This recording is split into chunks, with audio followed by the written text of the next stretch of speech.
Alors sur le budget supplémentaire, je voudrais d'abord souligner deux éléments plutôt positifs. Le réalisme l'emporte. L'autorisation d'emprunt baisse de 233 millions à 515 millions d'euros. L'investissement marque le pas. Il ne sera que de 4 milliards sur 3 ans. Et donc, nous ajustons l'autorisation d'emprunt à la réalité de l'investissement. Ça va. Les inscriptions nouvelles sont limitées en fonctionnement. La sobriété de cet exercice ne comporte aucune nouvelle annonce. Moi, j'ai toujours été un partisan de la sobriété. Je note que cette sobriété existe au moins au moment des débats budgétaires au Conseil de Paris.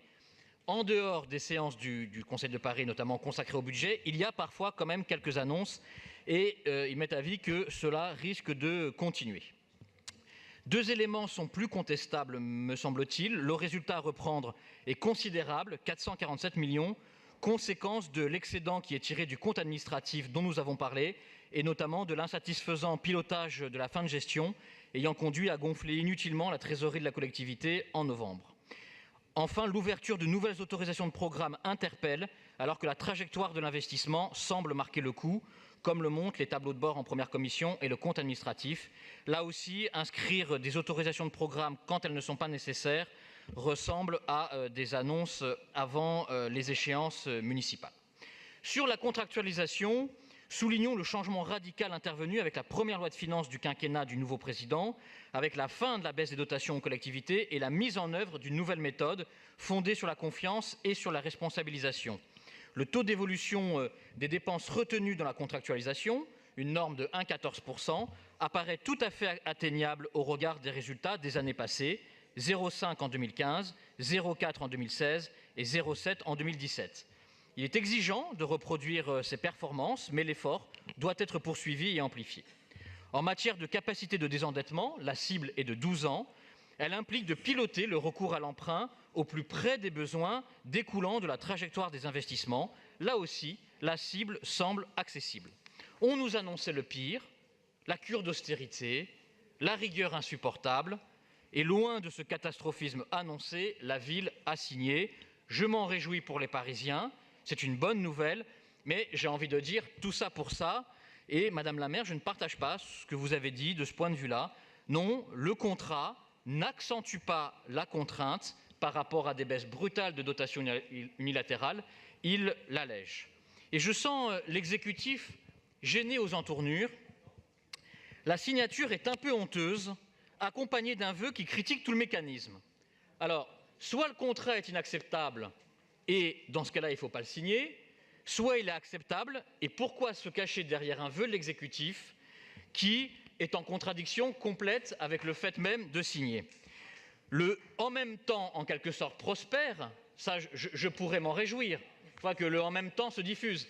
Mais là, il ne s'agit pas de la pensée complexe, il s'agit plutôt de la pensée complexée, parce qu'on voit bien que cela permet de satisfaire une partie de la majorité, et ça tient à sa composition. Les propositions du vœu, Monsieur Bonnet, ne sont pas inacceptables à la fin. Elles ne sont pas insurmontables, mais les considérants sont caricaturaux. Et là aussi, d'ailleurs, il y a une contradiction entre des considérants très critiques et puis, finalement, on dit « refaisons un colloque, surveillons tous comment ça se passe ». Le pacte financier était réclamé. Et là, vous attaquez le contrat. Mais vous ne l'attaquez pas seulement dans son contenu, vous l'attaquez dans son principe.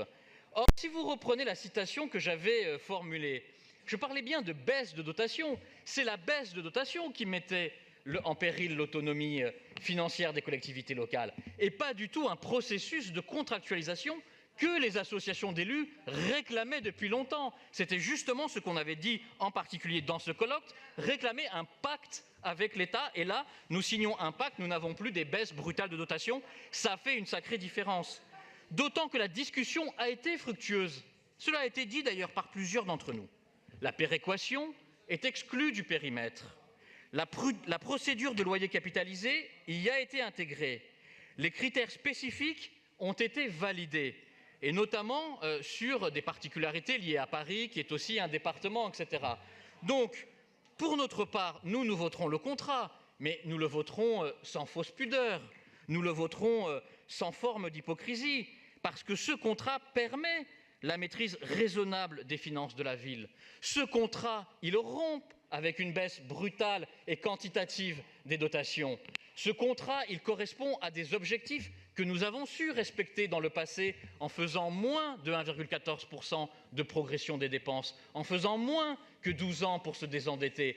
Donc, franchement, reconnaissons qu'il s'agit d'une avancée, reconnaissons qu'il a permis finalement d'aboutir du mieux possible pour les Parisiens et engageons-nous dans une voie nouvelle qui rompt avec une baisse brutale des dotations et qui ouvre sur ce que nous souhaitions, un pacte financier raisonnable et raisonné entre l'État et les collectivités locales. Je vous remercie.